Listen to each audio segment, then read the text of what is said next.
Shalom, kita akan mulai ibadah kita malam hari ini. Sebelumnya kita akan berdoa. Kami bersyukur Bapak buat malam hari ini. Sampai hari ini kami hidup karena kasih karunia-Mu kami ada, bukan karena kuat dan gagah kami.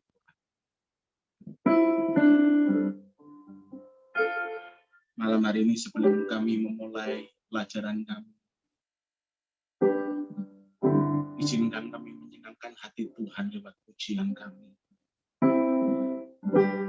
Sebab ini yang menjadi doa kami ya Tuhan. Yang menjadi pengakuan iman kami di hadapan-Mu ya Bapa. Semua karena anugerah.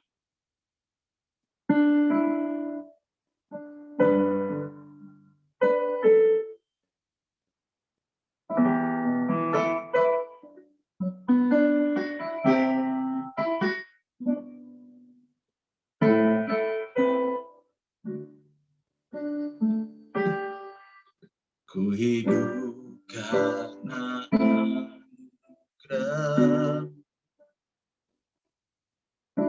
tiada satu pun dapat ku banggakan, semua karena cinta-Mu. Ini hidupku, pimpin jalanku, kasih-Mu mengubah hidupku. Kau memilihku, selamatkan hidupku semua karena cinta-Mu.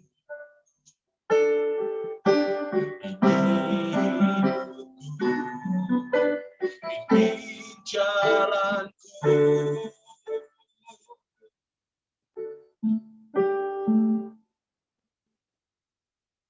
Yesus pegang erat tanganku, ku tak dapat hidup di luar kasih-Mu, Bapa. Jangan tinggalkan aku, Engkau alasan selama aku hidup.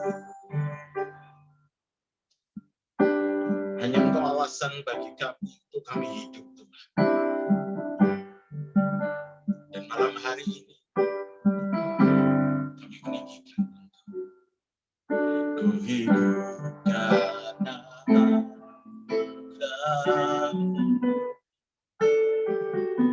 tiada satu pun dapat ku banggakan, semua karena cinta-Mu. Ini hidupku, pimpin jalanku, Yesus pegang erat tanganku, ku tak dapat hidup di luar kasih-Mu, Bapa. Jangan tinggalkan aku, Engkau alasan selama aku hidup. Yesus pegang erat tanganku, ku tak dapat hidup di luar kasih-Mu, Bapa. Jangan tinggalkan aku, Engkau alasan selama aku hidup. Engkau alasan selama aku hidup. Engkau alasan selama aku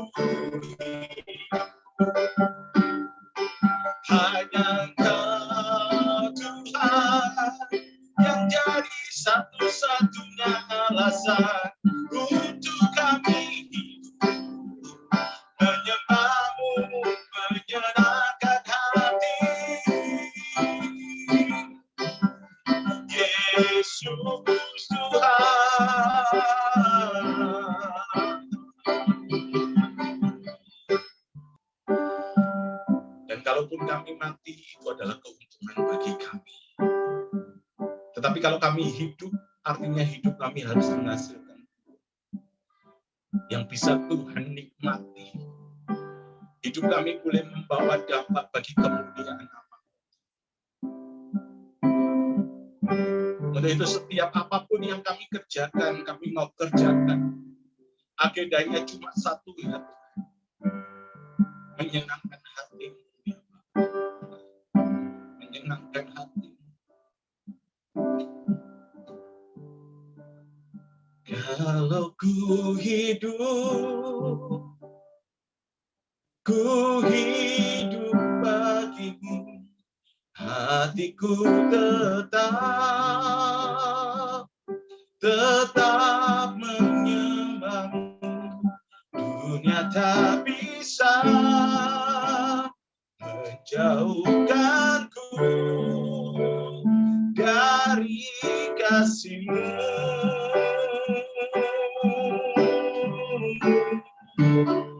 Selama ku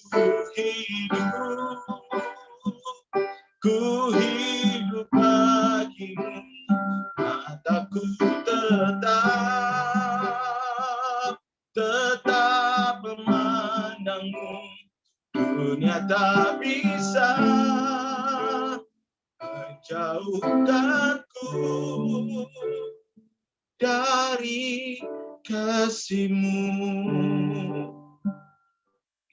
Dan itulah yang menjadi doa kami, Tuhan. Kami hidup bagi-Mu, ya Bapa. Untuk itu pegang tangan kami senantiasa. Pegang hidup kami, Roh Kudus. Berkati ibadah kami, Tuhan, malam hari ini. Di dalam nama Tuhan Yesus, kami berdoa dan mengucap syukur. Haleluya. Amin. Bapak, Ibu, Saudara, saya ngambil judul ini Devil in Disguise, ya. Jadi setan yang nyamar gitu loh, ya. Bapak, Ibu, Saudara, kalau kita melihat setan dalam bentuk aslinya datang, misal gambaran setan itu kan sebagai makhluk yang warna kulitnya merah, bertanduk, terus ekornya ujungnya ada segitiga dan bawa trisula. Andai kata datangnya seperti itu, ya tentu orang-orang Kristen akan gampang menghalaunya gitu loh. Akan gampang menghalau, itu mudah sekali buat orang-orang Kristen.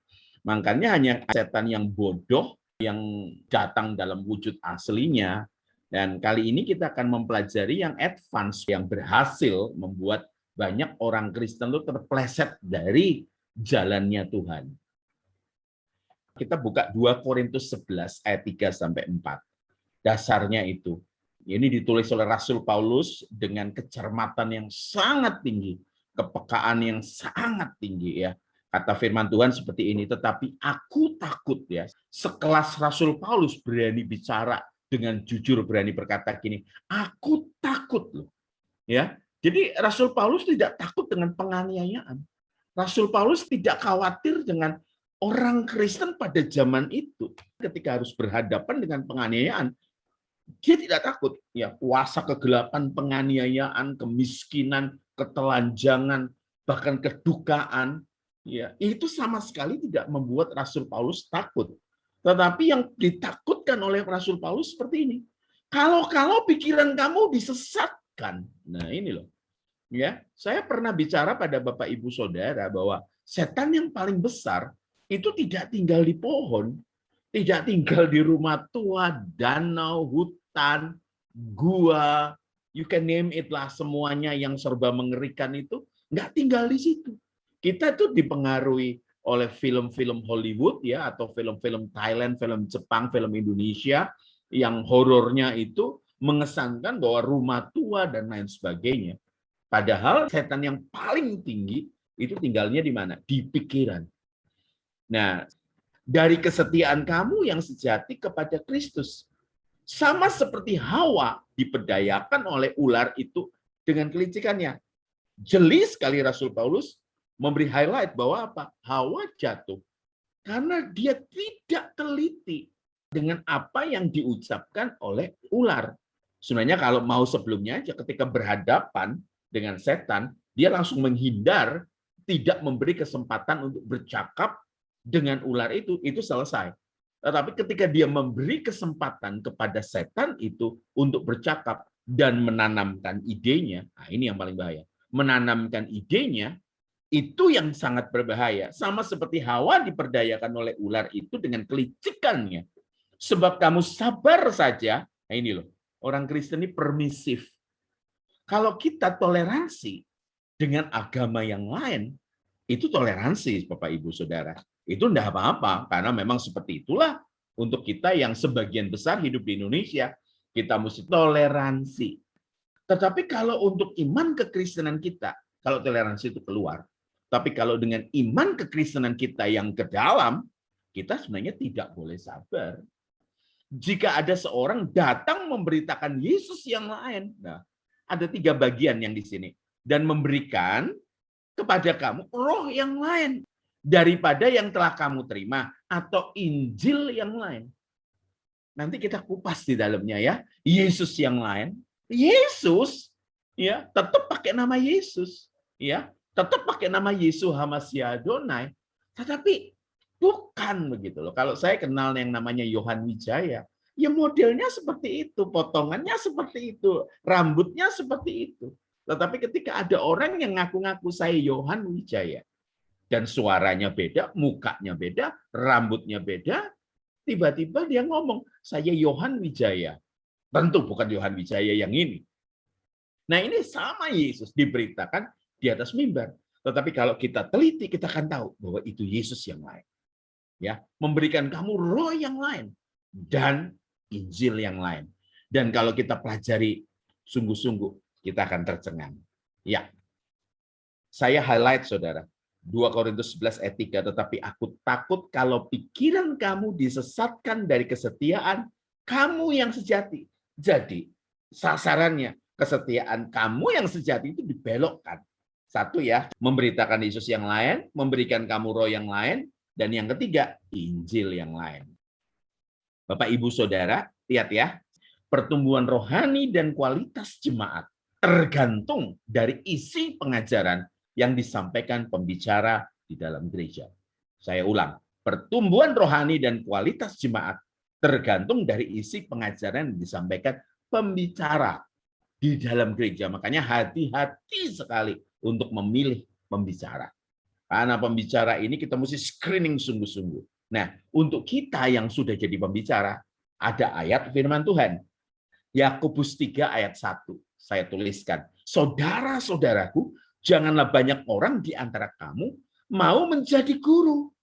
Sebab kita tahu bahwa sebagai guru kita akan dihakimi menurut ukuran yang lebih berat. Maka dari itu, waspada. Kenapa begitu krusialnya? Kenapa sampai dilapis oleh firman Tuhan? Difilter sedemikian rupa. Kenapa? Karena kualitas jemaat itu tergantung para pembicara.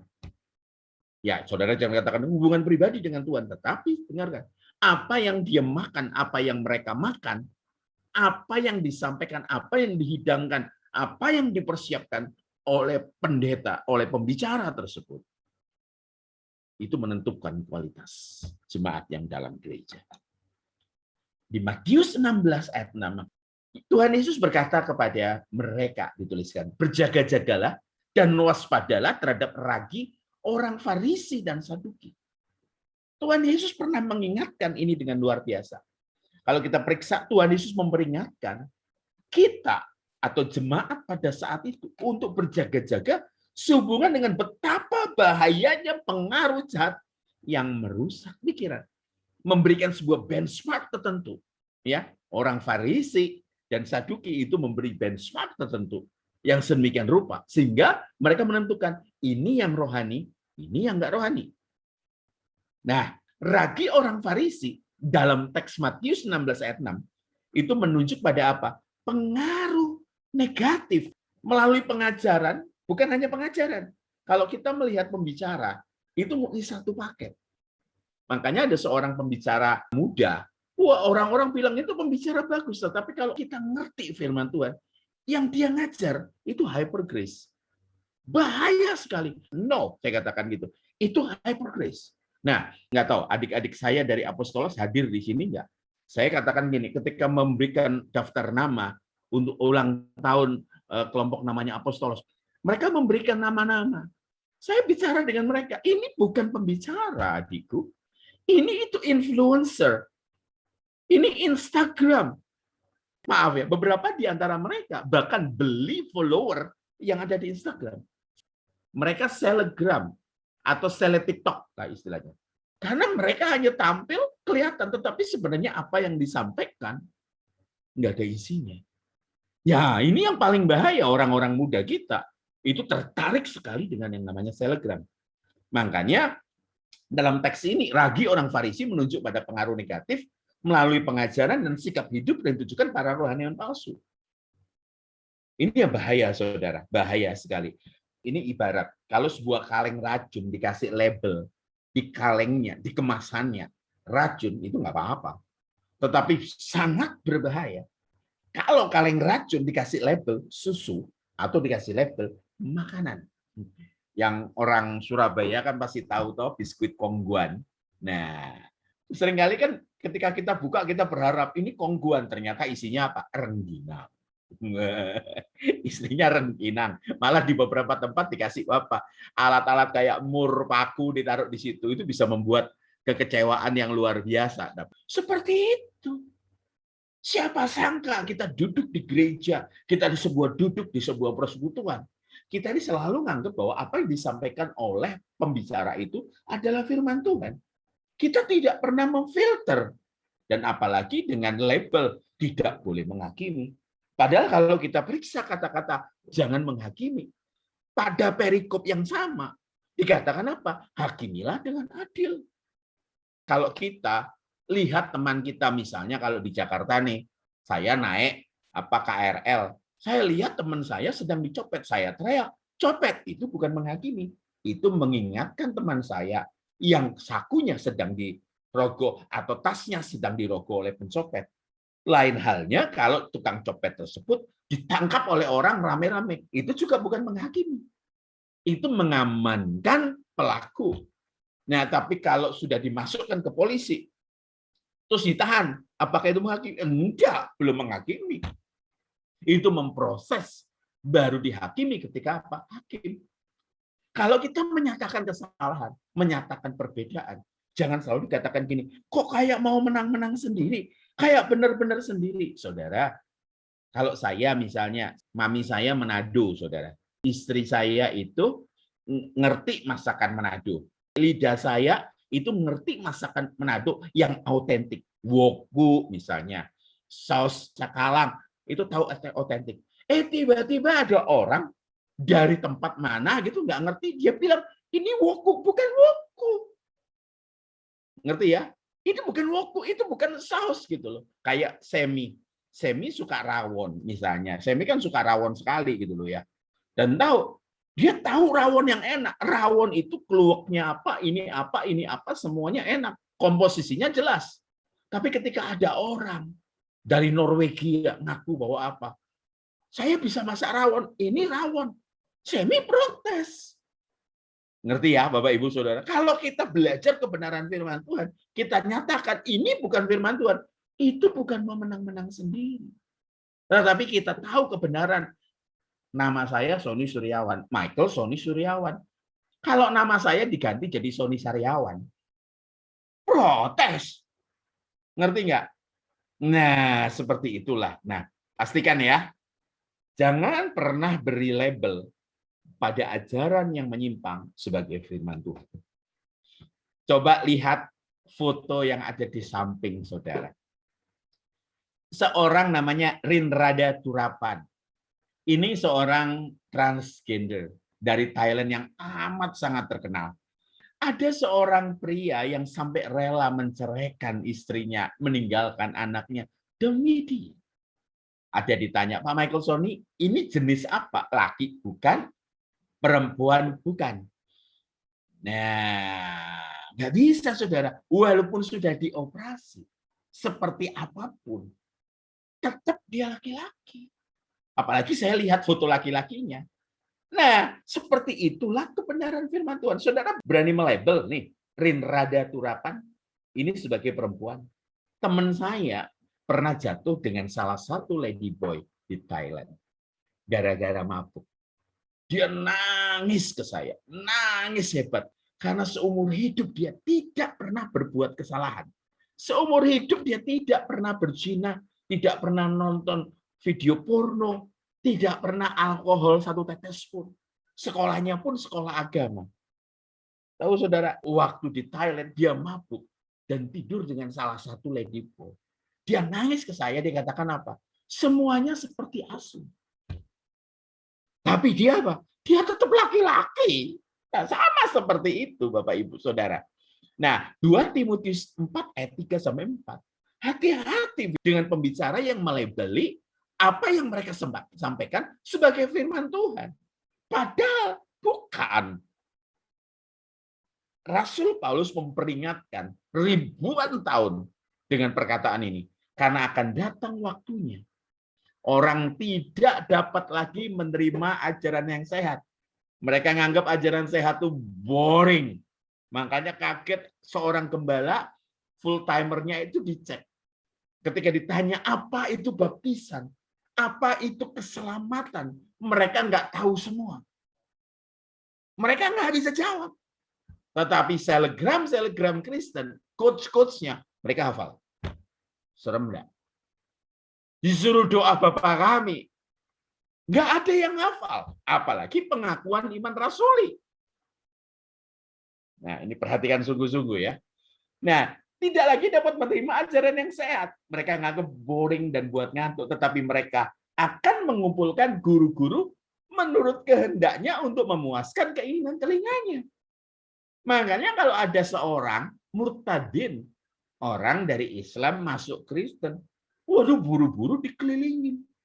Mantan dukun, kita nggak ngecek lagi firman Tuhannya.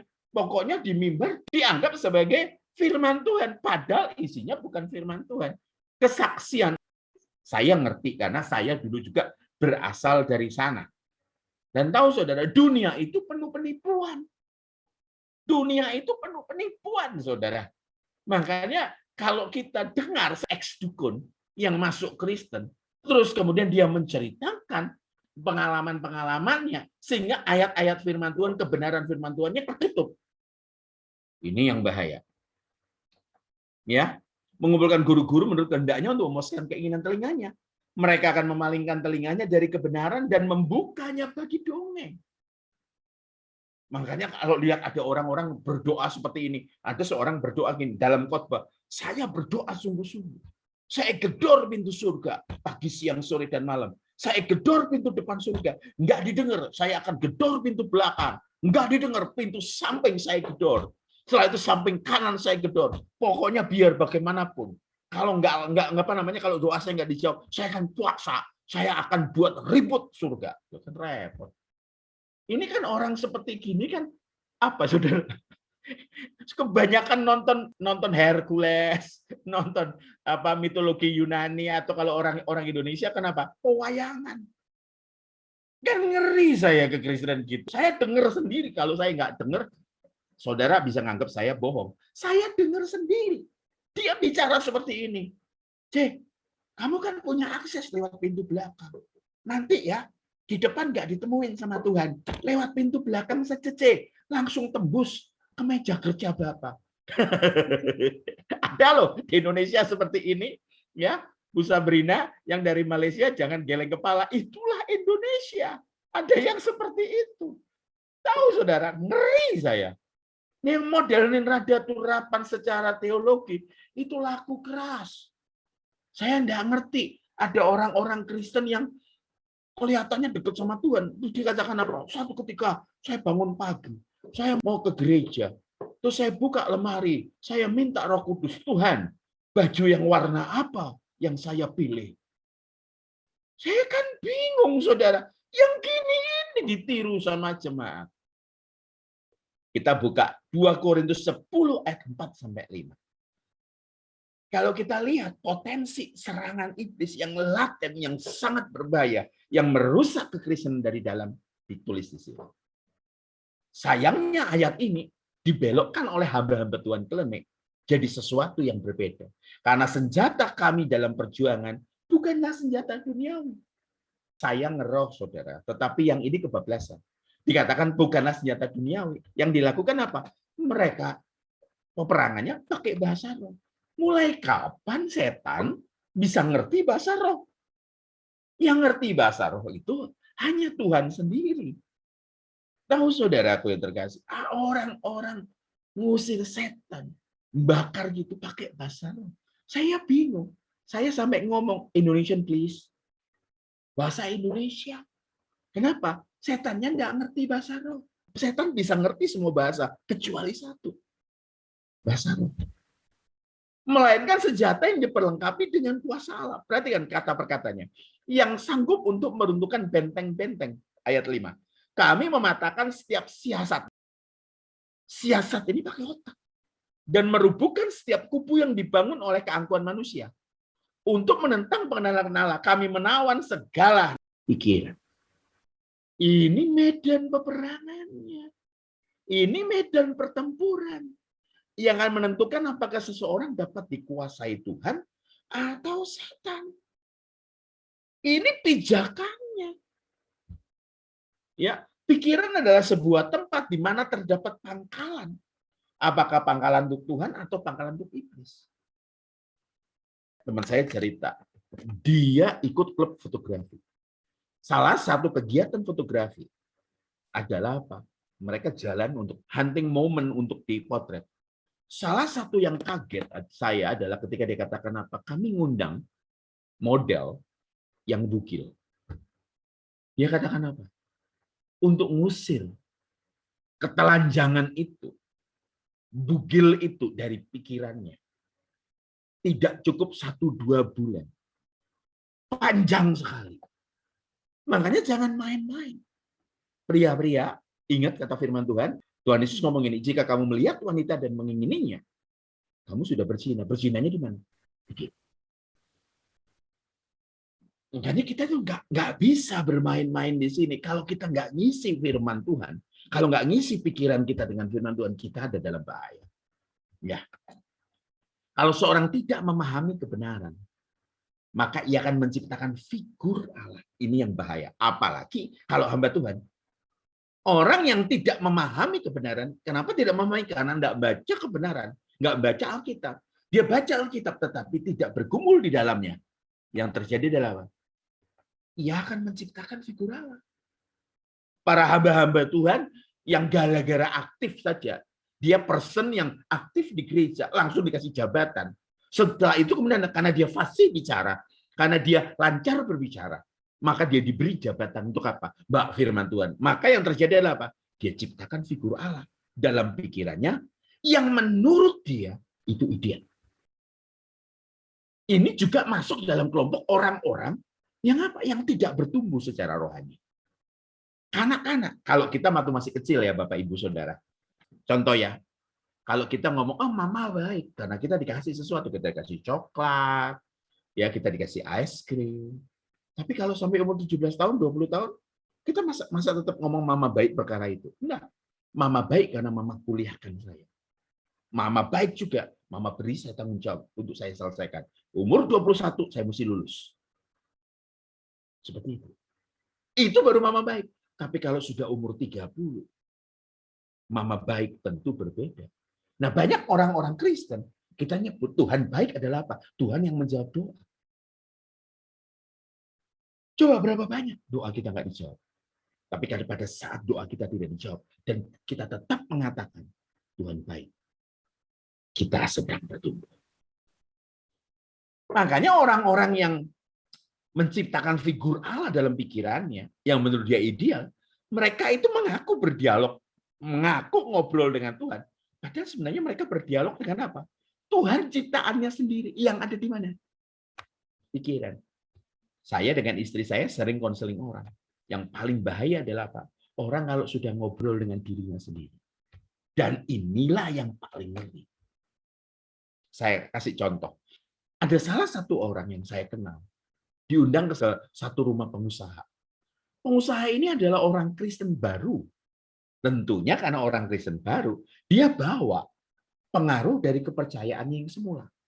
Karena saking cintanya pada Tuhan, dia menyuruh seorang pelukis melukiskan Yesus dengan ukuran aslinya. Dan lukisannya itu, wah, luar biasa, bagus sekali. Ditaruhlah, dibuat di ruang doa. Dan 1 hari 1 kali, seluruh anggota keluarga itu duduk di situ. Mereka menyembah, menghadap lukisannya tersebut. Ada satu keluarga, ada kadang-kala dia sendiri. Nah, satu ketika, karena dia tidak punya ide sama sekali mengenai Tuhan orang Kristen seperti apa, dia belajar sendiri. Dia ngobrol dengan lukisan tersebut. Ini kisah nyata ya di Surabaya. Dan satu ketika, saudara percaya atau enggak, lukisan yang ada di dinding itu bercakap dengan dia. Nyautin ketika ditanyain. Dan nyautinnya pakai firman, saudara. Ini kejadian di Surabaya Barat lokasinya. Dan kaget lagi, berbulan-bulan kemudian itu bukan hanya 1 orang, tetapi beberapa orang. Dan mereka meng-create Tuhan yang mereka ciptaan sendiri. Dan iblis itu konsum. Makanya orang Kristen harus baca firman. Harus berdoa. Saudara, nggak bisa ditawar. Dan saudara tahu, pada satu titik, Yesus yang ada di lukisan, itu turun dari lukisan. Dikasih kursi dan duduk dan khotbah. Bayangin. Sampai satu ketika, satu keluarga ini, pemahaman akan Kristennya rusak. Ya karena diajarin oleh setan yang nyamar sebagai Yesus. Makanya Bapak Ibu Saudara, bukan saya tidak percaya pada penampakan-penampakan di awan, di dinding lah, di apalah orang-orang bilang, wah ada penampakan, ada sinar. Gini loh saudara, Tuhan itu bicara pada kita. Lewat apa? Firman, cukup. Kalau Tuhan sudah tidak bisa bicara lewat media yang namanya Alkitab, lewat hamba Tuhan, itu cara terakhir, tetapi itu pun jarang dilakukan. Sambil contoh yang saya sudah sering kali ucapkan, sering kali ajarkan. Matius 16 ayat 22-23. Pada saat Yesus bicara pada murid-muridnya bahwa dia harus ke Yerusalem, harus menderita, harus mati, dan bangkit pada hari ketiga. Petrus narik Yesus ke samping dan negor. Tuhan, kiranya Allah menjauhkan hal itu. Bawa nama Tuhan. Karena kenapa? Di pikirannya dia menciptakan figur Mesias yang ideal menurut Petrus. Makanya ketika Yesus bilang dia akan menderita, Petrus ngamuk. Kenapa? Karena spesifikasinya Yesus, Mesias yang menderita seperti Yesaya, tidak bisa diterima oleh Petrus. Berbeda dengan Mesias ekonomi, Mesias politik, satu ketika jadi raja. Kalau Yesus jadi raja yang duduk di Yerusalem, maka Petrus dan teman-temannya akan jadi menteri. Apa yang Yesus bicara? Enyah iblis. Petrus kerasukan setan. Bukan tubuhnya, bukan jiwanya, tapi pikirannya. Makanya katakan engkau bukan memikirkan apa yang dipikirkan Allah. Kalau dalam kata-kata yang lain katakan melainkan apa yang dipikirkan manusia. Kamu itu punya figur Mesias, ciptaanmu sendiri yang ada di pikiran. Ini sebenarnya akan sirna ya. Seiring kita mengenal Tuhan, seiring kita bertumbuh rohani kita. Galatia 6 ayat 7. Makanya saya dari tadi garis bawahi. Setan yang jenis ini tidak tinggal di tempat yang di frame orang. Sebagai apa? Tempatnya setan. Tapi setan yang elit itu tinggal di pikiran manusia. Dia mempengaruhi orang lain sampai buat komunisme. Dia pengaruhi Anton Sandor-Lavey jadi gereja setan pertama. Yang kita tahu lagunya judulnya Hotel California. Hotel California yang dinyanyikan oleh Eagle itu bicara mengenai tempat mereka berkumpul untuk persekutuan nyembah setan di Los Angeles, di California, namanya Hotel California. Makanya dikatakan Galatia 6 ayat 7. Jangan sesat. Allah tidak membiarkan dirinya dipermainkan. Karena apa yang ditabur orang, itu juga yang dituainya. Jangan sesat itu dalam teks asli Alkitab. Me plenaste. Planaste. Dalam terjemahan NIV, New International Version diterjemahkan be not deceive. Dalam terjemahan Good News Bible diterjemahkan do not deceive. Artinya apa? Jangan menipu diri sendiri. Bayangin, kalau kita terapkan di ayatnya, jangan menipu diri sendiri. Kita ini kan menciptakan Allah sendiri versi kita gitu loh. Menciptakan Allah versi kita. Dan bukan versi Tuhan. Makanya kita bisa menerapkan di Petrus juga. Jangan menipu diri sendiri gitu loh. Allah tidak membiarkan dirinya dipermainkan. Karena apa yang ditabur orang itu juga yang akan dituainya. Makanya pemikiran yang salah dalam diri kita harus kita waspadai. Rasul Paulus bicara dengan Timotius. Disuruh mewaspadai loh ajarannya.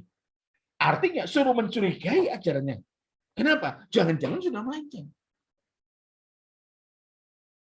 Kita ini ya, kalau timbangan, itu ada ukuran resmi. Yang setahun atau setahun berapa kali, ada satu adik rohani yang itu.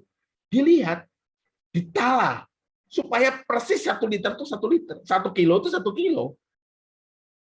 Pemikiran yang salah dalam diri kita harus diwaspadai karena memiliki potensi untuk menyesatkan diri kita sendiri dan menyesatkan orang lain bila kita membatinya. Itulah sebabnya penting sekali mengerti kebenaran berdasar Injil yang murni. Kalau Yesus datang sekarang, khotbah di mimbar-mimbar gereja, jangan-jangan Yesus yang dianggap sesat. Kenapa? Karena tidak sesuai dengan apa versi Yesus. Ini sudah terbukti loh, saudara. Terbukti muridnya Yesus yang ikut 3,5 tahun saja. Itu bisa marah sama Yesus. Nggak boleh ngomong gitu. Pemali, tabu. Yang namanya Mesias itu seperti ini. Nggak bisa. Matius 7 ayat 22-23. Perhatikan. Ini sangat sering saya bawa dalam pemuridan. Pada hari terakhir, ya sejak Yesus mati itu hari terakhir, banyak orang kan berseru kepadaku, Tuhan, Tuhan, bukankah kami bernubuat demi namamu? Loh, kelasnya tinggi toh. Ya, mengusir setan demi namamu, kelasnya tinggi. Mengadakan banyak mujizat demi namamu juga. Pada waktu itulah aku akan berterus terang kepada mereka dan berkata, aku tidak pernah mengenal kamu. Enyahlah daripadaku, kamu sekalian pembuat kejahatan. Ketika ayat ini saya baca dulu, saya highlight, enyahlah daripadaku, kamu sekalian pembuat kejahatan. Mengandung konotasi gini, kamu itu sengaja berbuat jahat. Karunia itu adalah pemberian Tuhan. Dan sebagai pemberian, tentu hak Tuhan untuk memberikannya kepada siapa saja yang Ia kehendaki. Yang Ia kehendaki. Perhatikan, bedakan kehendaki dengan perkenanan. Karunia bukan ukuran sebuah perkenanan atau kekudusan, ataupun sebagai sebuah hadiah, sebuah prestasi rohani. Dulu saya klenik.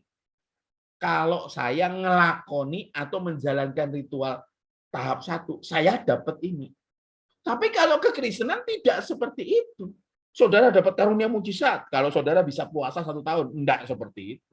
Makanya karunia itu diberikan suka-sukanya Tuhan. Bandingin dengan karakter. Karakter itu kita mesti berjuang sungguh-sungguh. Yang dinikmati Tuhan itu pertumbuhan karakter. Yang tumbuh sesuai umur rohani. Kenapa sampai mereka ini kelihatannya dalam tanda petik berprestasi dalam rohani? Bernubuat mereka prestasi, mengusir setan prestasi, mengadakan banyak mujizat prestasi. Kenapa dikatakan apa? Aku tidak pernah mengenal kamu dalam bahasa aslinya. Ginosko dalam bahasa Indonesia terjemahkan apa? Aku tidak menikmati kamu. Nubuat yang nikmati Tuhan? Enggak.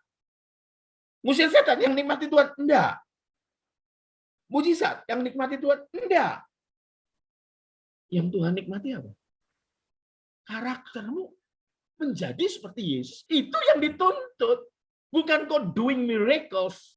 Enggak. Engkau prophesy. Enggak. Yang Tuhan tuntut itu kamu itu jadi alat Tuhan untuk nyembuhin orang, untuk bernubuat dan usir setan. Tapi yang Tuhan nikmati dari engkau adalah apa? Karaktermu yang jadi seperti dia. Enggak bisa ditawar, saudara. Saudara jangan ngomongin, aku lakukan mujizat demi namamu. Itu loh saya kasih highlight kuning, demi namamu, demi namamu, demi namamu. Tetapi kata firman Tuhan apa? Aku tidak pernah kenal kamu. Dalam bahasa aslinya, aku tidak menikmati hidupmu. Karaktermu tidak berubah. Kamu nggak jadi seperti anakku, kata Bapak. Kenyang kamu. Nah ini, kalau soal karakter, terjemahan yang lain berkata apa? Kenyang kamu, pergi kamu. Kamu sengaja kok buat dosa. Kamu sengaja nggak mau tumbuh. Kamu sengaja nggak mau jadi dewasa. Artinya kenapa? Kamu tetap menikmati manusia lamamu. Saya terkesiap loh dengar ini. Makanya kalau kita perhatikan, penyesatan itu di mana? Di bagian ini. Lihat. Aku heran bahwa kamu begitu lekas berbalik daripada dia, daripada Yesus. Ini Rasul Paulus lagi. Yang oleh kasih karunia Kristus telah manggil kamu dan mengikuti suatu Injil yang lain. Bahkan saya tadi nyebut gereja setan. Setan pun pakai idiom, pakai nama gereja supaya jadi daya tarik. Saudara. Dikatakan yang sebenarnya bukan Injil, hanya ada orang yang mengacaukan kamu dan yang bermaksud untuk memutarbalikkan. Aduh, saudara, ketika saya persiapan nanti ya 2 minggu depan ya, itu gnostik, saudara. Waduh, dicampur semuanya ajaran Yesus, dicampur dengan gnostik, dicampur sama klenik-klenik, dan akhirnya apa? Yesus kawin sama Maria Magdalena, ledian, rusak. Makanya ada orang-orang yang paham ya Injil yang lain, kamu doa puasa sungguh-sungguh. Doa puasa sungguh-sungguh. Ya, supaya Tuhan dengar. Saudara, pada titik tertentu. Sehebat apapun engkau puasa sampai ususmu bocor. Kalau kehendak Tuhan ngomong, I said no, it means no. Kayak anak kecil mau tantrum, saudara. Tantrum, oh, no. Mama said no, masuk. Kayak gitu orang Kristen itu. Mau tantrum gimana? Saudara berdoa, Tuhan, jadikan dia istriku, Tuhan. Oh, jadikan istriku. Dalam nama Yesus aku puasa. Saudara puasa setahun, dia sampai punya anak satu. Kira-kira saudara puasa terus. Nggak bisa terima. Ya udah Tuhan, kalau memang nggak dapat gadisnya, dapat jandanya, nggak apa-apa. Rusak, saudara. Gitu loh orang Kristen ya. Perhatikan yang saya highlight kuning, saudara. Tetapi sekalipun kami atau seorang malaikat dari surga yang memberitakan kepada kamu suatu Injil yang berbeda. Ini klaim loh, ini luar biasa. Berarti pada zaman itu ada ya. Ada malaikat yang ngaku-ngaku dari surga. Yang memberitakan kepada kamu suatu Injil yang berbeda yang telah kami beritakan kepada kamu. Terkutuklah dia. Seperti yang telah kami katakan dahulu, sekarang kukatakan sekali lagi. Ini luar biasa. Saudara lihat. Ya, sekarang kukatakan sekali lagi, jikalau ada orang yang memberitakan kepadamu suatu Injil yang berbeda dengan apa yang telah kami terima, saudara bisa baca sendiri. Terkutuklah dia. Akibatnya apa sih? Kalau kita percaya pada pemberitaan Yesus yang palsu, Injil yang palsu, fatal.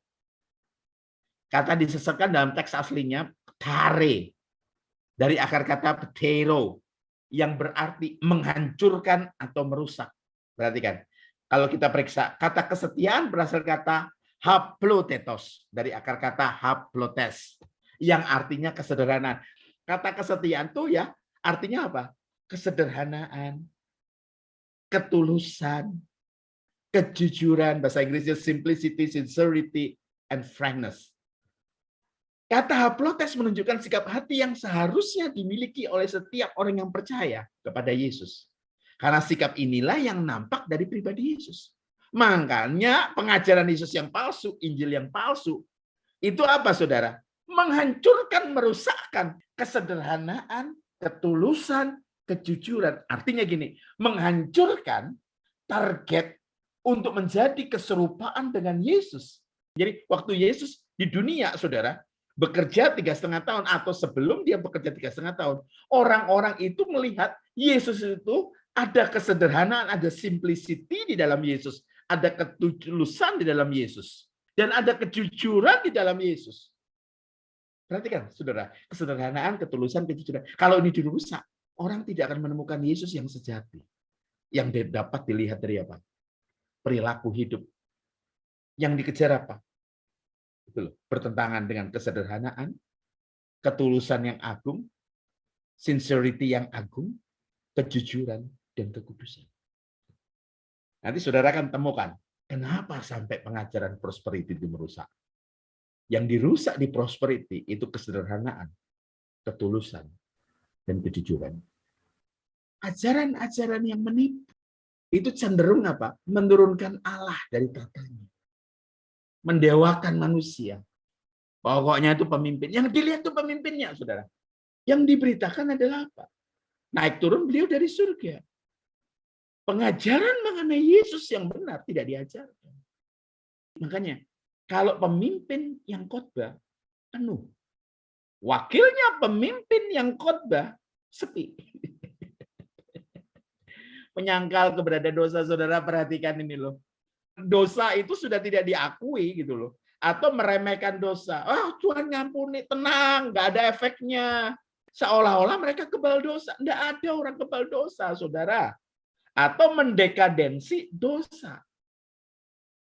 Makanya mereka ngomong, ini nggak apa-apa dosa ini. Kan nggak apa-apa. Kan kadang-kadang kita buat, udah Tuhan nih sekali ini saja lah, sekali ini saja, nggak apa-apa. Aduh, saudara. Sering kali seperti itu kan Tuhan ngampuni. Tuhan ngampuni, tenang. Kita punya Tuhan yang mengasihi. Saudara lupa ya firman Tuhan itu. Tuhan itu jangan hanya dilihat sebagai satu pribadi yang penuh kasih. Tetapi jangan pernah lupa yang duduk di kursi pengadilan terakhir nanti, itu Yesus. Justru karena Yesus mati di atas kayu salib, diadakanlah namanya pengadilan. Kalau Yesus tidak mati di atas kayu salib, tidak ada pengadilan. Apa yang diyakini? Kita masing-masing diyakini menurut perbuatan. Dalam kitab Wahyu malah luar biasa. Dikatakan apa? Perbuatan itu mengiringi kita. Makanya jangan ngomong gini, nanti ya di pengadilan terakhir saudara langsung bilang gini, Yesus, halo, gitu loh. Terus Yesus bilang, kamu masuk. Nggak ada ceritanya gitu. Ya, nggak ada ceritanya gitu. Saudara bilang, Yesus, aku anakmu. Tapi engkau tidak seperti Yesus. Emang lu siapa? Terus dikatakan apa? Mendiskreditkan firman Allah. Ajaran-ajaran ini memiliki Injil yang berbeda. Galati 1 ayat 8-9, ya, Rasul Paulus menuliskan mengenai Injil yang lain. Yang sebenarnya bukan Injil. Rasul Paulus menggunakan istilah kabar baik untuk Injil terhadap pengajaran sesat itu. Kenapa? Yang mereka pakai itu sebenarnya firman Tuhan. Tetapi dibelokkan. Makanya cek lagi kalau baca Alkitab, ayat itu buat siapa? Makanya beberapa orang ketika baca firman Tuhan, Pak Michael Sony, ini kok pandemi seperti ini kan turun semua ekonomi. Banyak perusahaan-perusahaan mengurangi karyawannya. Lah, pendeta saya tetap ngomong, kamu akan jadi kepala dan bukan jadi ekor. Saya terima pesangon. Mana kepalanya? Ngerti ya? Dan biasanya orang-orang seperti ini ketika diminta pertanggungjawaban, Om, Pak, Bapak bicara, pandemi ini jemaat, walaupun di masa resesi, akan resepsi. Kamu akan jadi kepala dan bukan jadi ekor. Kenyataannya, biasanya mereka akan berbicara seperti ini. Kamu kurang beriman. Yang ngomong dia, yang suruh beriman kita, saudara. Kamu tanggung jawab. Nah, yang dipromosikan itu, kalau lihat ya di Instagram atau apa, hamba Tuhan, undangan nih, bawahnya tulis bernubuat. Fenomena hamba-hamba Tuhan dari Nigeria, ya tidak semua, tapi ada banyak gitu loh ya. Wah, laris manis gitu loh, laris manis di Indonesia. Ya, bernubuat, udah enggak peduli dah nubuatannya jadi atau enggak, pokoknya dinubuati. Tahu yang terjadi, saudara? Budi itu cerita sama saya gini, suaminya Feby. Kak, di sana itu loh hamba Tuhannya nggak laku. Betapa bodohnya kita mau dibodohi oleh orang-orang seperti itu. Saya pernah hadir di sebuah gereja, berapa kali hadir di sebuah gereja di Amerika, di Pasadena tepatnya, dekatnya tempatnya Roh Kudus turun pertama kali di Azusa. Ya, gerejanya di sana, dekatnya Fuller University. Saya tertarik, kenapa? Ketika hamba Tuhannya nubuat, itu orang yang dinubuati, itu mereka yang mendoakan, itu pegang pendrive yang rekaman. Ngomongnya gini nih, Bapak Ibu, apa yang dinubuatkan oleh pendeta tadi kami rekam, karena satu-satu loh, kami rekam. Jadi begini, Kalau nanti selesai ibadah, di belakang nanti ada counter. Bapak Ibu bisa ambil CD, hasil rekaman dari apa yang dinubuatkan kepada Bapak Ibu. Perhatikan kata-kata berikutnya. Kalau sampai nubuatannya tidak terjadi, ini Amerika loh. Dikatakan apa? Tolong disu ya, tolong dituntut karena tidak terjadi. Itu di Amerika, saudara. Tahu pendetanya? Pendeta tidak berani nubuat macam-macam. Kenapa? Ya disu, dituntut. Nah, orang Indonesia kan pemaaf. Nubuat nggak terjadi ya, nubuat lagi. Makanya banyak proyek-proyek, katanya proyek Tuhan itu bukan proyek Tuhan. Minta pertanggungjawaban dari mana? Approval-nya dari Tuhan atau bukan? Makanya bikin, wah ini Tuhan gerakkan saya ini. Untuk apa? Untuk kita bangun sesuatu. Padahal keinginan diri sendiri. Jadi jangan heran Bapak Ibu, Tuhan Yesus mengingatkan bahwa penyesat itu akan datang seperti serigala berbulu domba. Nggak mungkin serigala akan muncul sendiri, ditembak. Kelihatannya tulus, kelihatannya lugu, serta tidak menakutkan, tapi begitu kita menyerahkan diri, begitu kita percaya, kita habis ditelannya. Yang kedua, Injil plus-plus. Kitab suci yang 66 kitab ini ditambahi kitab-kitab yang lain. Kitab Mormon, nggak berdiri sendiri. Ada ajarannya Joseph Smith. Kita tahu, targetnya siapa? Orang Kristen. Injil minus, Alkitabnya sama, namun dieliminasi. Oh ini nggak benar nih, ini nggak benar nih, nggak benar nih, nggak benar nih. Saya masih ingat ada satu teman yang setiap kata Allah, saudara, kata Allah sama dia dicoret. Ya apa? Allah kayak ininya kepercayaan yang lain. Aduh saudara, saya ngobrol sama orang-orang yang duduk untuk apa jadi tim penerjemah. Excellent sekali. Pengalamannya 20 tahun kuliah saja, kuliah bahasa. Mereka polyglot, mereka berbahasa itu bukan 1, 2, 3. Sampai 1, 2, 3, sampai 7, saudara. Hebat. Yang keempat ini mungkin Bapak Ibu tidak suka. Rata-rata mereka yang menyimpang itu menekankan pada apa? Supranatural. Makanya ada kelompok-kelompok tertentu yang mengatakan apa? Aku tidak vaksin, aku tidak mau vaksin. Kenapa? Karena vaksin itu ada getaran-getaran tertentu. Antikris. Yang begitu itu banyak, saudara. Dan dipercaya. Mereka pakai pedang-pedang yang dari Mika yang ada cahayanya dan mereka berdoa syafaat dengan cara seperti itu. Kenapa? Karena Tuhan suka, karena Tuhan suruh katanya. Tuhan tidak akan pernah nyuruh yang seperti itu. Tuhan nyuruh apa? Kalau berdoa masuk kamar. Contoh berikutnya adalah apa? Yesaya 64 ayat 6 ini. Perhatikan. Ini orang-orang dikatakan, ngapain sih kita harus berbuat baik? Tuhan kan sudah ngampuni dosa masa lalu, masa sekarang, dan masa depan. Kebaikan kita seperti kain kotor. Yesaya 64 ayat 6. Demikianlah kami sekalian seperti orang najis dan segala kesalahan kami seperti kain kotor. Kami sekalian menjadi layu seperti daun dan kami lenyap oleh kejahatan kami seperti daun yang dilenyapkan oleh angin. Saudara, Yesaya menuliskan ini. Kenapa? Pada zaman itu orang-orang udah rusak. Makanya kebaikannya seperti apa? Kesalahannya seperti kain kotor. Kain kotor itu, maaf ya, itu kain buat menstruasi. Yesaya menuliskan ini dengan ilham roh untuk menggambarkan rusaknya keadaan Israel pada zaman itu. Tapi semua rusak? Enggak. Ada orang-orang hebat yang berani mati. Dan itu nggak bisa dikatakan kesalahannya seperti kain kotor. Ada yang di sini yang jaga hidupnya sungguh-sungguh. Saudara, kesalahanmu nggak kain kotor. Makanya berbuat baik itu sebuah keharusan bagi orang Kristen. Bukan opsional. Makanya kalau ada orang ngomong, kebaikanmu, kesalahanmu kan seperti kain kotor. Kamu ngerti nggak ayat ini? Ayat ini dituliskan kepada siapa? Israel yang sudah terlanjur rusak.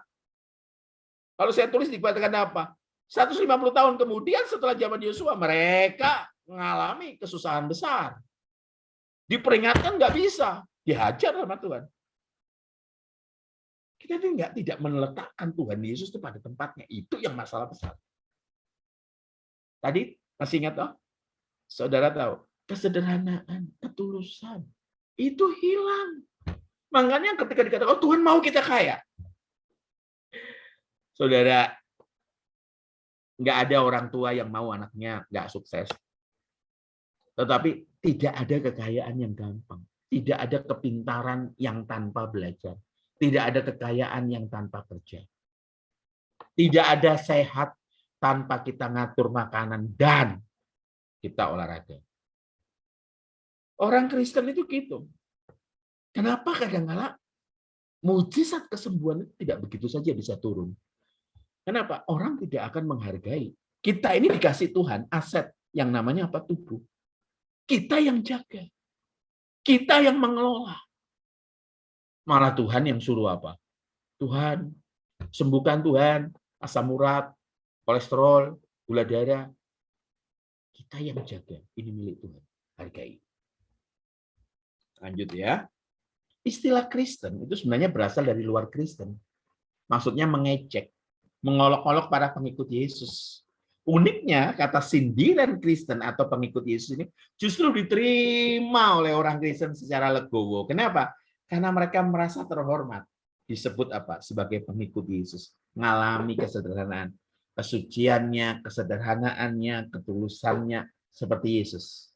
Cercaan yang direspon positif oleh jemaat di Antioquia meski diolok-olok serta dihina. Makanya Kristen pertama kali disebut di Antioquia. Mereka dituduh berbeda. Kita yang hari-hari ini ngikutin ajaran benar justru dituduh sebagai yang berbeda. Makanya kalau Yesus datang sekarang, khotbah di gereja-gereja mereka, jangan-jangan Yesus dituduh sesat. Matius 18 ayat 7. Celakalah dunia dengan segala penyesatannya. Memang penyesatan ada. Jadi Tuhan Yesus ngomong penyesatan memang ada. Nggak mungkin nggak ada. Tapi celakalah orang yang mengadakannya. Bidah atau bidat memiliki sebuah pengertiannya apa? Ajaran atau aliran yang menyimpang dari ajaran resmi. Kalau kita lihat yang orang teologi pasti tahu Berkhof itu siapa, Enklar itu siapa. Bidat ditinjau dari sudut historis adalah persekutuan Kristen yang kecil. Yang dengan sengaja biasanya mereka memisahkan diri dari gereja-gereja besar. Dan ajarannya menekankan iman Kristen secara berat sebelah. Sehingga teologinya dan praktik kesalahannya pada umumnya membengkokkan kebenaran Injil. Makanya itu muncul Injil yang lain, Yesus yang lain. Waspada, karena ini yang seringkali banyak orang Kristen consume. Menurut Clement dari Alexandria, melihat adanya sifat kedagingan yang berdosa sebagai penyebab munculnya bidat. Nah, ingat ya, karena ada Injil yang lain, Yesus yang sesuai dengan paradigmanya, maka muncullah aliran untuk membenarkan apa yang mereka perbuat. Dia menegaskan bahwa ajaran bidat memancar dari keserakahan pribadi. Itu sebabnya muncul prosperity gospel. Keinginan yang sia-sia serta kesalahan menafsir Alkitab. Itu sebabnya muncul Children of God, Pleasure Church, Gereja Moon di Korea. Dan banyak aliran-aliran sesat. Di Indonesia, pernah beberapa kali, Yesus akan datang sekian, mereka ngungsi semua ke Manado. Sampai sekarang ada tuh sisanya. Di Jawa Tengah, mereka ngungsi ke Jawa Tengah. Mereka siap-siap. Di Malang ada yang sudah pamitan. Dia ngomong sama pembantunya, nanti kalau saya berangkat berapa hari depan, mobil rumah jadi milik kamu. Wah, pembantunya senang. Satu keluarga sudah masuk ke kamar. Persiapan diangkat, pada hari hanya nggak diangkat. Dikatakan juga apa? Cyprian mengatakan apa? Setan menanamkan ajaran sesat dan perpecahan dalam gereja untuk menghancurkan iman orang percaya, mencemarkan kebenaran, serta memecah kesatuan. Kalau iblis tidak bisa nyerang langsung, dia akan pakai orang Kristen untuk menyesatkan dan memecah. 2 Petrus 2 ayat 1-3, sebagaimana nabi-nabi palsu dahulu tampil di tengah-tengah umat Allah, demikian pula di antara kamu akan ada guru-guru palsu. Bayangin. Ada guru benar, ada guru itu mereka akan memasukkan pengajaran-pengajaran sesat yang membinasakan. Jangan anggap enteng ya. Katakan apa? Bahkan mereka akan menyangkal penguasa yang telah menebus mereka dan dengan jalan demikian secara mendatangkan kebinasaan atas diri mereka. Banyak orang akan mengikuti cara hidup mereka yang dikuasai Damaskus, dan karena mereka jalan kebenaran dihujat. Dan karena serakahnya, guru-guru palsu itu akan berusaha mencari untung. Buntut-buntutnya duit. Ya, dari kamu dengan cerita-cerita isapan jempol mereka. Tapi untuk perbuatan mereka itu, hukuman telah lama tersedia dan kebinasaan tidak akan tertunda. Bapak, Ibu, Saudara, kita mesti harus waspada karena penyesatan sudah demikian besarnya. Sampai-sampai apa? Kita tidak bisa membedakan yang mana yang asli dan mana yang palsu. Saya diberi orang satu hadiah, Saudara. Dia berkata seperti ini. Ini kalau asli, harganya minta ampun. Tapi ini yang fake, buatan Cina, katanya. Hanya mata yang terlatih yang bisa membedakannya. Malah ada yang namanya apa? Kualitas premium super, katanya. Itu hanya dari pabrik yang bisa tahu bahwa itu palsu atau enggak. Saya yakin, Saudara, kalau kita belajar kebenaran sungguh-sungguh, maka kita akan bisa membedakan yang mana yang betul-betul Injil murni, yang mana yang palsu. Ya, kita akan berdoa. Kami bersyukur pada malam hari ini, kami sudah belajar seri 1 dari bidat. Baru pembukaan. Nanti minggu depan, 2 minggu depan kami akan belajar bidat-bidat apa saja yang menyimpang. Bukan hanya itu saja, orang Kristen yang seakan-akan membela kebenaran, sampai mengizinkan pembakaran atas sesamanya. Tuhan tolong kami, mata kami terbuka, dan kami berjaga. Engkau akan datang, maka dari itu banyak sekali penyesatan. Kami harus benar-benar kembali lagi pada gairah untuk membaca firman, dan gairah untuk merenungkan firman, dan gairah untuk berdoa. Ajari kami kebenaran. Dalam nama Tuhan Yesus. Kami berdoa dan bersyukur. Amin. Silakan Kak Ane. Ya, kita akan masuk ke tanya jawab. Yang mau bertanya boleh silahkan tuliskan pertanyaannya di Zoom chat ini. Terus kalau yang di YouTube bisa tuliskan di live chatnya YouTube. Kalau ada yang mau bicara langsung juga boleh angkat tangan ya. Bisa klik tombol raise hand di bawah. Kita akan dengarkan dulu pengumuman dari Lucky atau Christine, silahkan. Baik, terima kasih Bapak Ibu Saudara sekalian, selamat datang di Nine. Nine Discipleship adalah komunitas belajar firman Tuhan bersama berdasar Injil murni seperti yang diajarkan oleh Tuhan Yesus sendiri. Kami juga membantu mereka yang sedang dalam kondisi membutuhkan pertolongan dan menyekolahkan beberapa orang dengan beasiswa penuh. Bila Bapak Ibu Saudara ingin bergabung bersama kami, silakan menghubungi Saudari Lili di 081 752 0-nya 5 kali. Dan bila Bapak, Ibu, dan Saudara ingin menyalurkan berkat yang Bapak, Ibu, Saudara terima, silakan mentransfer ke rekening Nine yang tertera di layar. Setelah transfer, mohon dapat melakukan konfirmasi melalui SMS ataupun WhatsApp kepada Christine di nomor 0852 334 335. Nine juga memiliki channel YouTube dengan nama Nine Discipleship. Channel YouTube berisi rekaman pembahasan-pembahasan yang dilaksanakan via Zoom setiap hari Rabu. Silakan Bapak Ibu subscribe channelnya, like dan share video-videonya agar dapat menjadi berkat bagi lebih banyak orang. Demikian pengumuman, terima kasih. Ya, makasih Lucky. Ya, kita akan masuk ke tanya jawab. Ini ada yang direct message dari Yohan. Matius 13 ayat 33. Dan ia menceritakan perumpamaan ini juga kepada mereka. Hal kerajaan surga itu seumpama ragi yang diambil seorang perempuan dan diadukan ke dalam tepung terigu 3 sukat sampai kamir seluruhnya. Apakah memiliki kesamaan arti dengan ragi untuk ajaran Farisi, ahli Taurat, seperti yang Kak Sony sampaikan, dan Herodes? Di sisi lain ada beberapa ayat terkait dengan ragi. Di Galatia 5 ayat 9, 1 Korintus 5 ayat 6. Sedikit ragi mengkamirkan adonan. Jadi kalau kita bicara ragi, kalau kita bicara firman Tuhan, misalnya roti juga, misalnya ragi, roti, kita mesti melihat konteksnya apa. Jadi kita tidak bisa garis lurus semuanya kata ragi itu artinya seperti itu, enggak. Jadi kita lihat konteksnya bicara apa. Saya tambahkan ya. Monggo.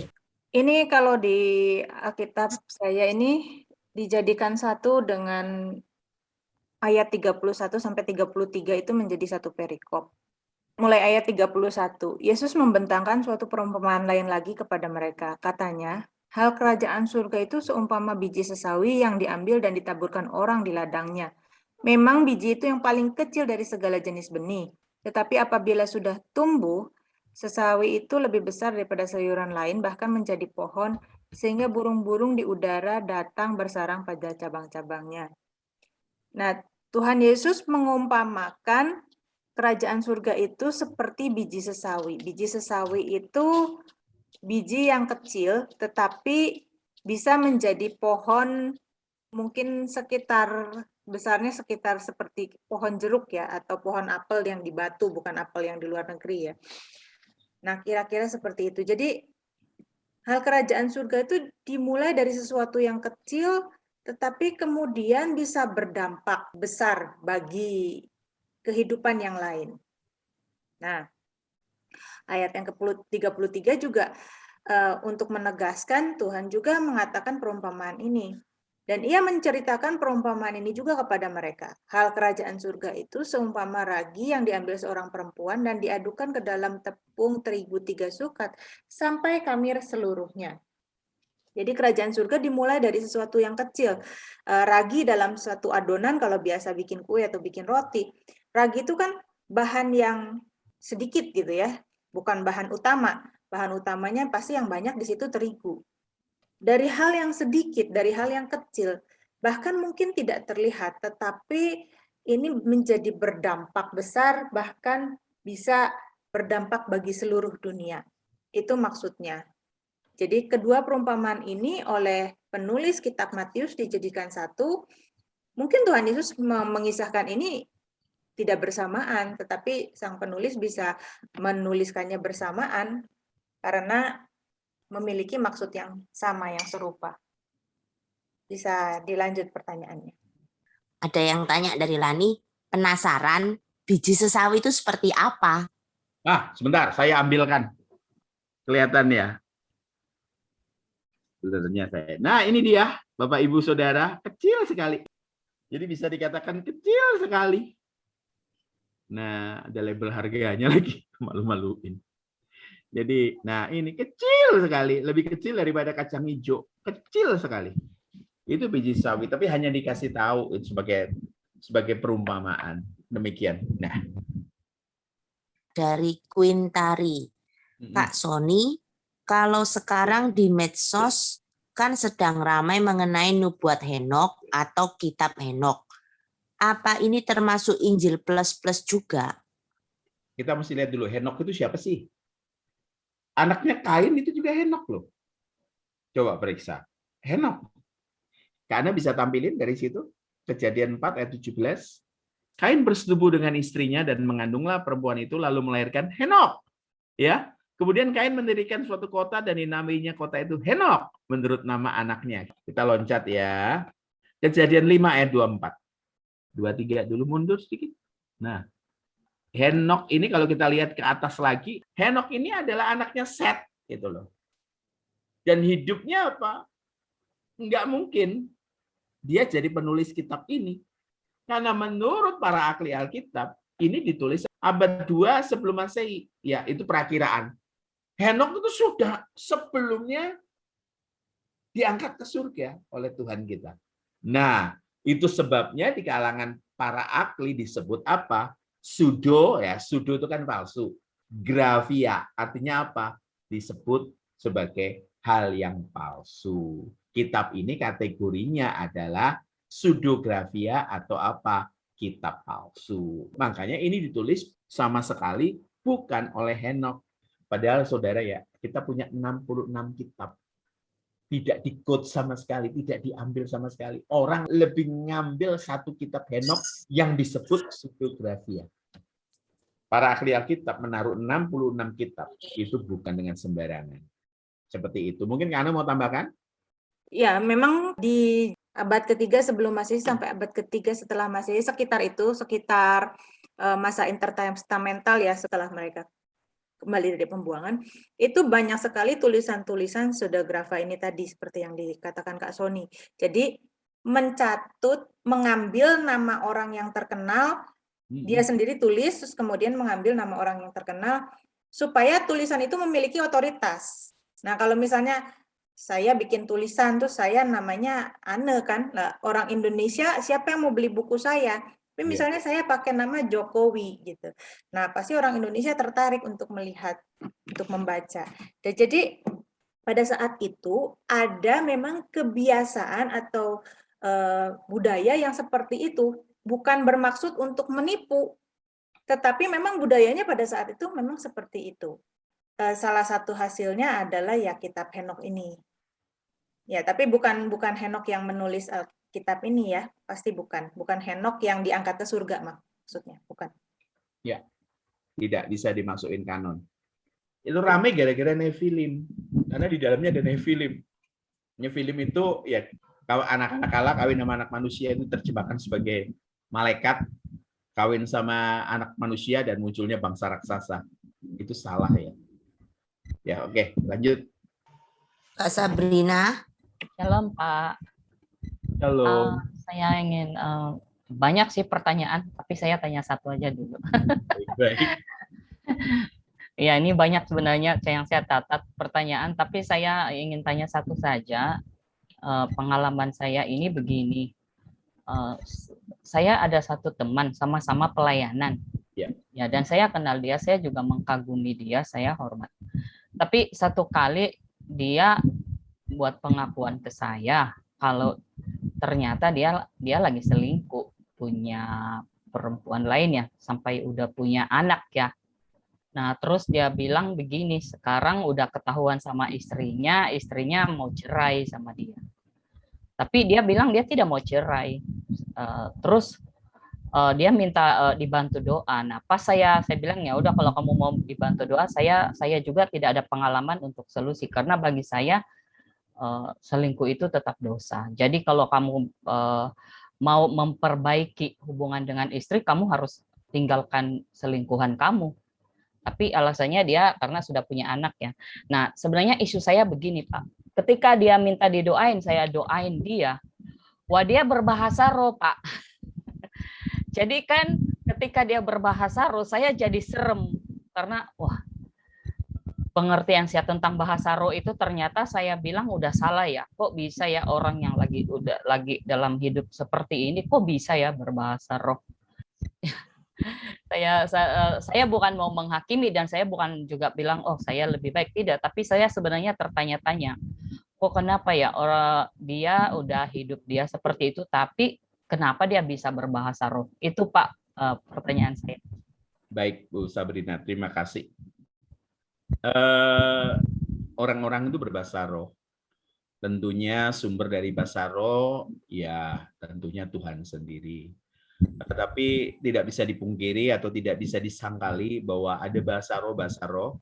Orang-orang itu ketika mereka berbahasa roh, ketika dilawat oleh Roh Kudus dan mereka berbahasa roh, ada yang benar dan ada yang tidak benar. Ya, istri saya Kak Anne pernah sampaikan pada saat itu ya. Nah, ada yang tidak benar, ada yang benar terus kemudian dia tidak tumbuh. Dan bahasa itu di otak dihafalkan. Jangan heran kalau di tempat ibadah kadang-kala pembicara berkatakan, mari kita berbahasa roh sama-sama. Dan bagi beberapa orang berbahasa roh itu sebagai sebuah posisi rohani. Jadi orang yang berbahasa roh itu dianggap punya posisi rohani yang tertentu gitu loh. Padahal tidak. Sama sekali bukan. Nah, saya ambil contoh yang cerita yang hampir sama dengan yang disampaikan Bu Sabrina. Di salah satu sekolah tinggi teologi di Jakarta, ada kecurian, orang mencuri, ada kehilangan uang di dalam dompet. Ya, namanya di asrama-asrama, dompet ditaruh di atas meja, itu wajar. Nah, ada kecurian. Nah, akhirnya dari pengurus, ya, saya kenal salah satu pengurusnya, itu menaruh apa? Menaruh jebakan, menaruh uang yang sudah ditandai. Dan jebakan itu dimakan berhasil dicuri oleh pencurinya tersebut. Nah, gampang kan? Langsung tangkap si perempuan ini dan ketahuanlah uang yang ditandai itu ada di dompet. Dikatakan apa? Ini uang kenapa kamu curi?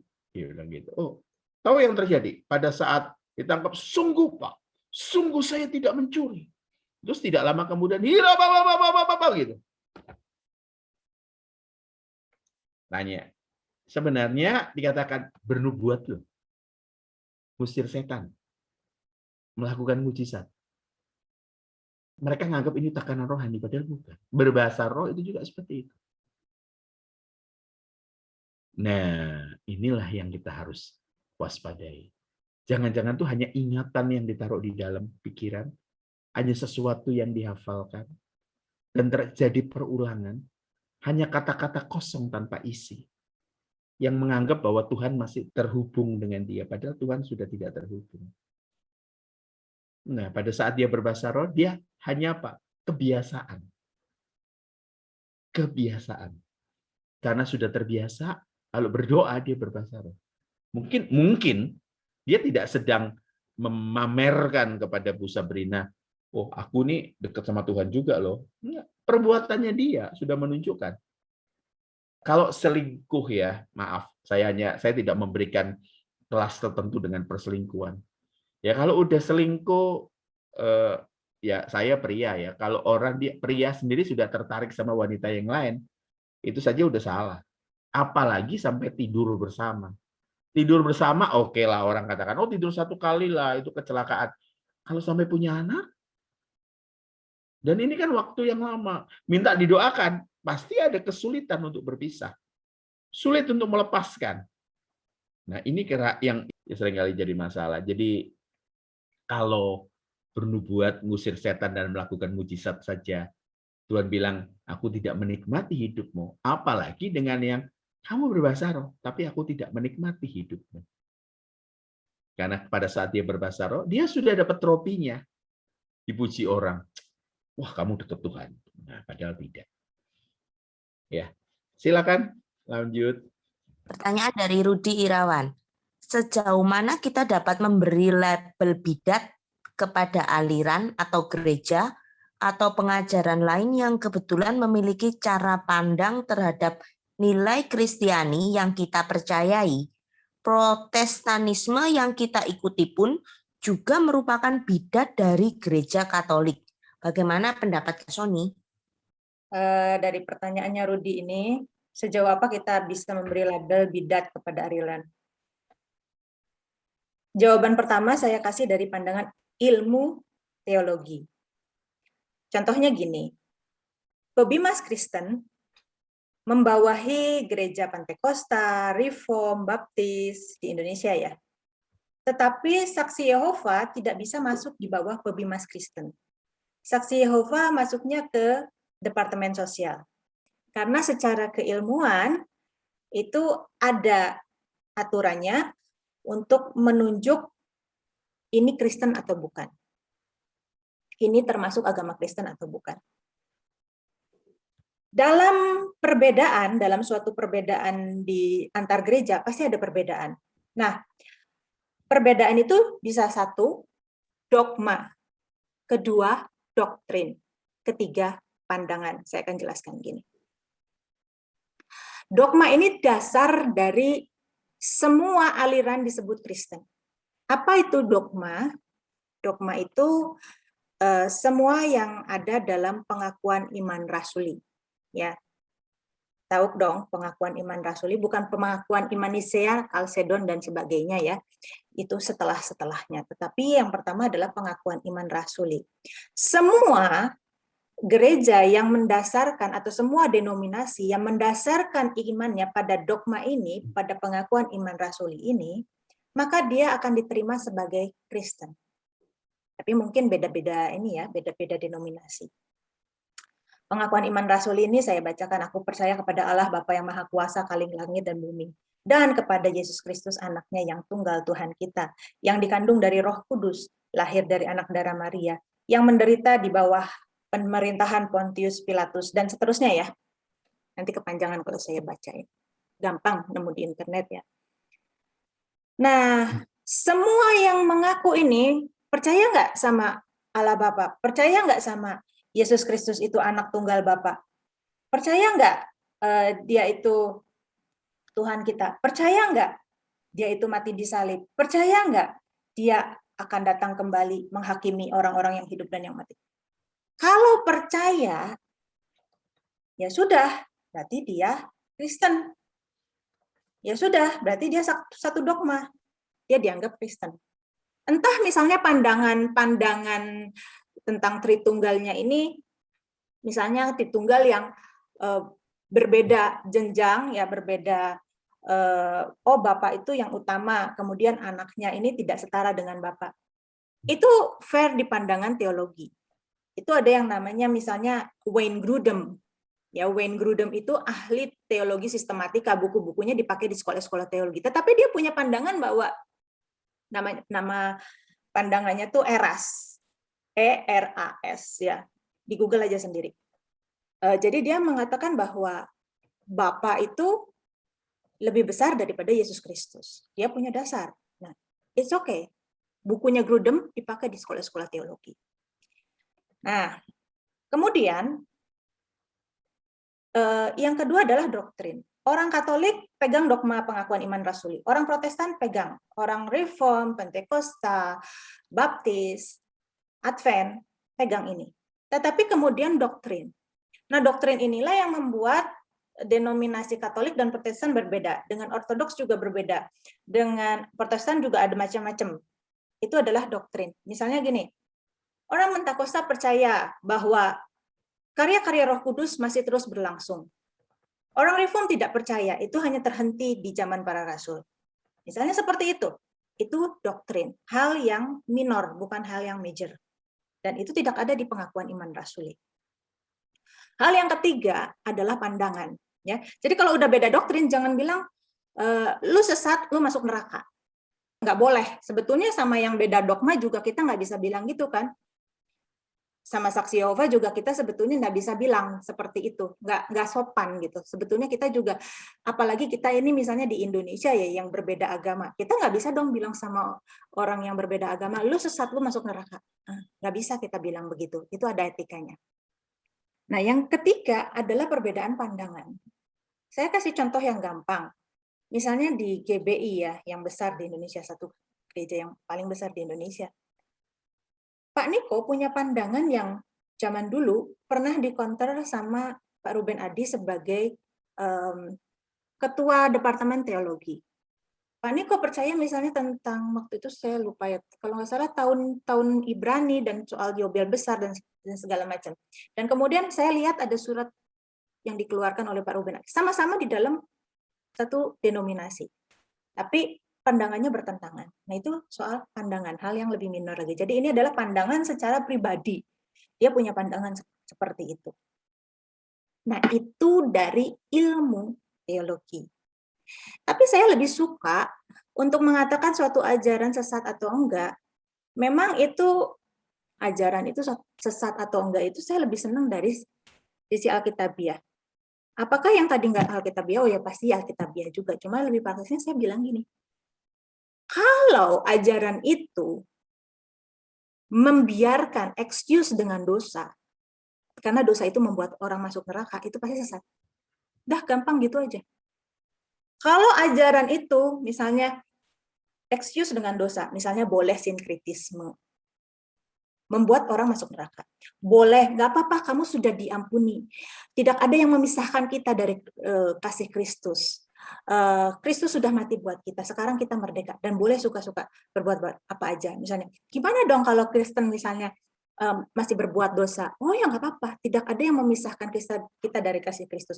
Seperti si anak bungsu, pasti diterima lagi sama bapaknya. Anak bungsu yang hilang itu pasti diterima lagi sama bapaknya. Oh, saya bilang anak bungsu itu bertobat loh. Dia balik, bukan bapaknya yang cari. Dia balik dan dia bilang saya mau jadi hamba Bapak. Saya mau jadi pegawai, saya nggak pantas lagi disebut. Artinya dia betul-betul mengalami perubahan pikiran. Nah, segala ajaran yang tidak menekankan kesucian hidup, segala ajaran yang tidak menekankan bahwa dosa itu bahaya, itu adalah ajaran yang membawa kebinasaan. Saya sih lebih suka pakai pandangan ini. Karena di Alkitab dikatakan bahwa kita akan dihakimi menurut gereja kita, menurut denominasi kita, menurut doktrin kita, enggak. Kita akan dihakimi menurut perbuatan. Maka perbuatan kita nanti ditimbang itu oleh Tuhan Yesus layak kita masuk surga atau masuk neraka. Ya, karena perbuatan mencerminkan iman kita kepada Tuhan Yesus. Oke, lanjut. Dari Ibu Suli. Pak Sony, berita terakhir kan tersirat berita pembunuhan yang di Subang, yang mana paranormal bisa komunikasi dengan roh si korban. Menceritakan semua kejadiannya dengan gamblang. Yang saya tanyakan, gimana cara menjelaskan ayat-ayat yang dapat mendukung kalau yang bicara itu bukan roh orang mati itu, tapi iblis yang menyamar. Jadi gimana Pak Sony caranya menjelaskan gitu? Ya, Apakah benar pernyataan saya tersebut ya Pak? Kalau setahu saya dunia orang mati sudah nggak connect dengan dunia orang yang masih hidup saat ini. ya memang sudah terputus ya Bu Suli. Kak Anda bisa carikan tolong satu kali ini mati terus kemudian dihakimi. Setelah itu Lazarus dan orang kaya itu juga seperti itu. Nah, menjelaskan kepada orang lain memang tidak mudah, apalagi mereka yang punya pandangan klinik. Nah, kekristenan sendiri mengajarkan orang hanya satu kali hidup, satu kali mati, dan kemudian dihakimi. Nah, buat yang namanya setan untuk mempersonifikasikan sebagai orang yang sudah mati itu mudah sekali. Nah, ini Ibrani 9 ayat 27. Dan sama seperti manusia ditetapkan untuk mati hanya satu kali saja dan sesudah itu dihakimi. Jadi setelah itu ya nggak ada lagi istilahnya orang bisa jalan-jalan dipanggil oleh setan. Sejak Yesus mati di atas kayu salib sampai nanti ya Tuhan Yesus datang kembali, tidak ada ceritanya dari alam roh, dan alam roh kan bisa bagi dua ya. Ada namanya Hades yang tiruannya surga, itu Hades yang kasih label saja, Hades yang nyaman ya. Ada yang tiruannya neraka, Hades yang tidak nyaman ya. Dan itu karena kunci alam maut dipegang oleh Yesus. Yesus kan mati, Yesus turun ke alam maut, ngambil kunci dari siapa? Dari pemilik alam maut yang sebelumnya. Siapa? Jadi sejak zaman Adam sampai sebelum Yesus mati, itu alam maut jadi tempat yang dikuasai. Pemegang kunci alam maut, setan sendiri. Jadi yang tidak sama sekali dikuasai oleh setan hanya 3 orang. Henokh, Musa, dan Elia. Hanya 3 itu saja. Karena sebelum Yesus mati, kekuasaan alam maut ada di bawah setan sendiri. Tapi begitu Yesus mati, Yesus turun ke alam maut. Pada saat Yesus mati, kuburan-kuburan terpecah. Ada gempa bumi, kuburan terpecah. Dan orang-orang kudus bangkit. Dan sesudah Yesus bangkit, ini akan turun ke kota kudus, kota Yerusalem. Siapa orang-orang itu? Bahwa orang-orang itu adalah orang-orang kudus. Dari zaman Adam sampai pada saat kematiannya Yesus. Ya, pada saat itu yang ada di alam maut milik iblis adalah siapa? Termasuk Adam, termasuk Abraham, termasuk Daud, termasuk Yesaya. Gitu. Jadi setelah Yesus mati tidak ada excuse. Dipisah sama Tuhan di 2 tempat. Yang dikatakan Firdaus itu adalah Hades nyaman. Ya, tapi kondisi mereka itu seperti tidur. Kenapa nanti dibangkitkan? Pada saat Yesus datang kembali dan masuk ke pengadilan. Nah, itu saja. Itu menarik sekali kalau belajar dari situ, ya. Nah, ini banyak diselewengkan. Maka dari itu ada orang yang ngajar mengenai apa? Penginjilan orang mati. Ya, itu karena tadi yang saya sudah katakan, dia punya pengertian sendiri, Yesus yang lain, Injil yang lain. Berarti ada surga yang lain, alam maut yang lain. Pasti ngikut yang itu. Ya. Demikian, Bu Suli. Pertanyaan dari Dani. Saya selalu menggambarkan Tuhan Yesus itu adalah Bapak saya yang selalu mendengarkan semua doa-doa saya. Bahkan saya selalu menganggap bahwa Tuhan itu selalu duduk di samping saya saat saya berdoa. Salahkah penggambaran saya itu?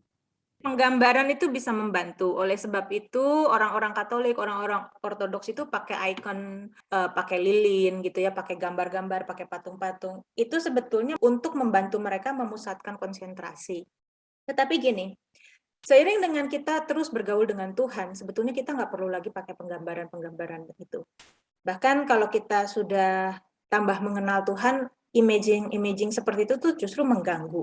Jadi kita seperti sugesti kalau kayak gitu. Nah, ya udah kita datang aja karena kita memang kita datang tanpa penggambaran, tanpa apa sama Tuhan. Entah kita saat itu merasakan hadirat Tuhan, kita dijamah, kita menangis, kita merasa damai sejahtera, contohnya seperti itu. Atau kadangkala di hari lain kita tidak merasakan apa-apa. Kadangkala Tuhan bisa menguji seperti itu. Nah, kalau Tuhan menguji seperti itu, jangan sampai kita menghadirkan penggambaran-penggambaran, oh Tuhan ada di sini meyakinkan kita. Nggak usah.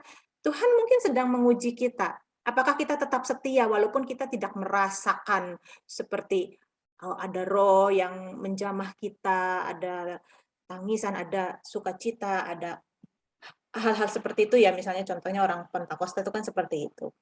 Nah, tapi seperti kata Tuhan Yesus kepada Thomas, berbahagialah mereka yang percaya walaupun tidak melihat. Berbahagialah mereka yang tetap setia untuk berdoa walaupun tidak merasakan apa-apa, tapi betul-betul mau sungguh-sungguh mencari Tuhan. Itu sih kalau menurut saya ya. Ya, hanya yang tadi jadi kasus. Yang jadi kasus adalah ketika dia Gambarnya diajak ngomong. Ketika diajak ngomong dan dia berharap sekali supaya lukisannya tersebut juga memberikan feedback dan akhirnya ya turun jadi hidup. Kemudian kalau sudah diajak ngomong dia kembali ke lukisan. Bahaya yang kayak gitu. Seperti itu. Silakan Kak Ana. Lanjut pertanyaan yang mirip-mirip dari Elsa dan lanjutan dari Bu Suli. Saya jadikan satu aja ya. Ya, jadi satu aja. Nah, Kak, kira-kira kalau ketemu orang yang sudah meninggal dalam mimpi itu apa gangguan dari setan atau karena faktor emosional, misal rasa rindu berlebihan kepada orang tersebut? Lalu dari Bu Suli, apakah roh orang yang mati juga istirahat atau mati? Kalau orang mati itu kan tubuh jasmaninya aja yang mati ya Pak ya? Jadi kalau orang mimpi orang mati, kebanyakan karena rindu.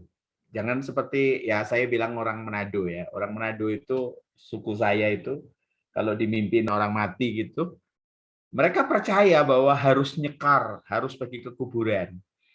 Dan di kuburan itu mereka harus tabur bunga, harus ngajak ngobrol orang, ngajak ngobrol makam. Nggak bener kayak gitu. Tapi kalau ada roh jahat, bisa jadi. Rata-rata karena kangen. Ya, rata-rata kangen. Ya, jangan pernah lupa ya, kita yang akan ke sana, bukan mereka yang ke sini. Ya, percayalah, goodbye sekarang itu kan say hello. Orang yang goodbye, yang kita goodbye dengan dia, akan say hello dengan kita di sana. Ya, pastikan orang-orang yang kita kasih juga ada di sana. Ya, kalau orang mati gimana? Apa juga mati rohnya? Ya enggak lah. Makanya ada istilah seperti dalam kondisi tidur. Nanti akan dibangunkan pada saat apa? Pada saat kita semua menghadap untuk di pengadilan. Ya, seperti itu. Ada lagi Kak Ana? Sudah habis pertanyaannya, di YouTube juga nggak ada. Sudah nggak ada ya. Baik, kalau begitu terima kasih Bapak Ibu Saudara. Kita angkat tangan sama-sama, kita berdoa. Terima kasih Tuhan untuk hari ini. Terima kasih untuk malam ini. Terima kasih Tuhan untuk kebenaran yang menerangi hati kami. Tuhan, tuntun kami lewat pembacaan Alkitab, lewat doa pribadi. Maka kami yakin Tuhan, kami akan memiliki guidance untuk memiliki keserupaan dengan Tuhan dalam pikiran, dalam perbuatan kami. Selagi kami ada, kami akan jadi berkat buat orang lain dan mereka yang membutuhkan. Kami melayani Tuhan lewat apa yang kami kerjakan sehari-hari. Diberkati, disertai Tuhan. Dalam nama Tuhan Yesus, kami berdoa dan bersyukur. Amin. Amin. Tuhan Yesus berkati Bapak Ibu Saudara sampai minggu depan.